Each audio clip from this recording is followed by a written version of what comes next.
నమస్కారం. ఎప్పుడైనా తాజా వార్త. ప్రముఖ ఉప ముఖ్యమంత్రి పరిస్థితి ప్రస్తుతం అత్యంత దారుణంగా మారింది. కాన్వాయ్ ప్రమాదంలో మృతి చెందడం జరిగింది. దీనికి సంబంధించినటువంటి వీడియో కంప్లీట్ గా తెలుసుకోవాలి అనుకున్నట్లయితే వీడియో స్కిప్ చేయకుండా చెరువు చూసి నచ్చితే లైక్ చేసి మన ఛానల్ ని సబ్స్క్రైబ్ చేసుకొని సపోర్ట్ చేస్తూ ఉండండి. ఉప ముఖ్యమంత్రి కాన్వాయ్ వాహనం ఢీకొని వ్యక్తి మృతి.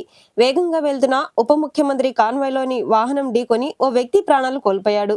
ఈ షాకింగ్ సంఘటన జమ్మూ నగర శివార్లోని గంగ్యా ప్రాంతంలో శనివారం చోటు చేసుకుంటుంది.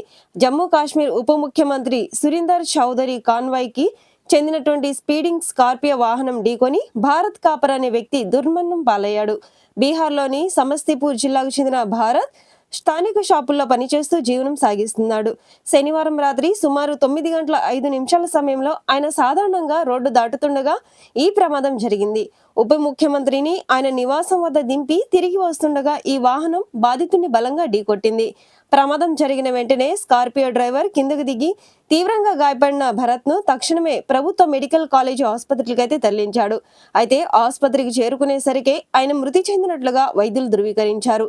ఈ ఘటనపైన స్థానిక పోలీసులు కేసు నమోదు చేసుకొని వివరాలు సేకరిస్తున్నారు.